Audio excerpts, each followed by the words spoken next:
Assalamualaikum sahabat DKR TV, jumpa lagi dengan saya Delil Khairat dalam segmen Sensi Sejenak tentang Asuransi.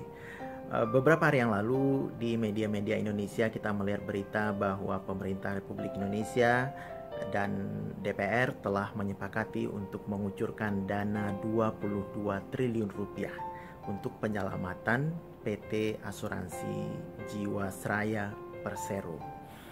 Kemudian seorang sahabat di sebuah grup WhatsApp mengajukan protes. Katanya pemerintah sangat tidak adil terhadap nasabah yang menjadi korban Jiwasraya dan Bumi Putra. Perusahaan asuransi Bumi Putra telah bermasalah bertahun-tahun lamanya, telah banyak nasabah yang menjadi korbannya, tetapi hingga hari ini belum ada penyelesaian yang jelas. Sementara itu Jiwasraya yang kasusnya baru terkuak paling lama setahun terakhir, sudah demikian cepatnya mendapatkan dana segar dari pemerintah sebesar 22 triliun yang pada kenyataannya tentu itu diambil dari APBN atau mungkin dari pajak yang dibayarkan oleh rakyat Indonesia. Saya tidak berada dalam posisi untuk mengurai, menganalisa dengan dalam aspek-aspek politik, aspek kontroversial, aspek kriminal, aspek hukum dari permasalahan yang kompleks ini.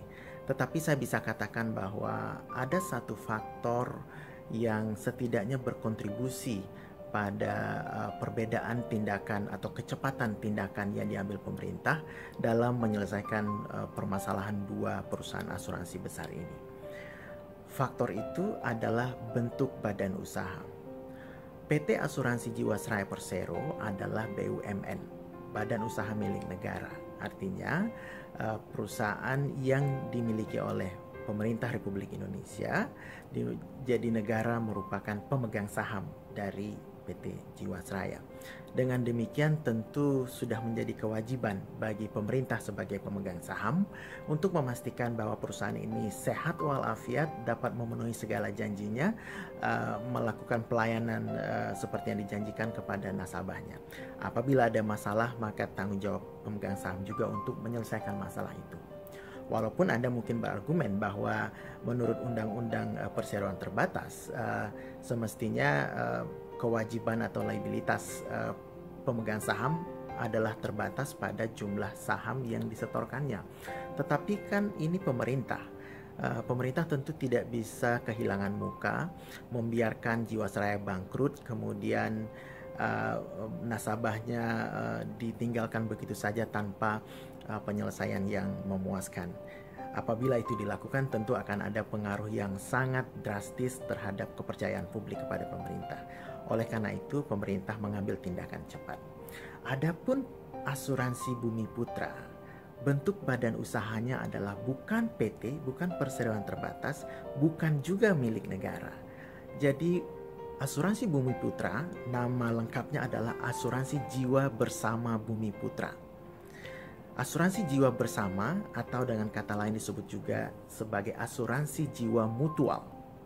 Ini adalah bentuk asuransi di mana pemegang polisnya adalah sekaligus pemegang saham.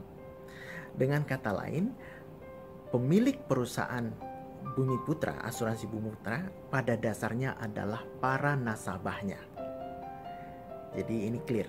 Jadi kalaupun ada masalah, maka secara legal sebenarnya yang paling bertanggung jawab adalah para nasabahnya, bukan pemerintah. Pemerintah tidak memiliki kewajiban secara hukum untuk menyelesaikan persoalan Bumi Putra karena pemerintah bukan pemilik dari asuransi Bumi Putra.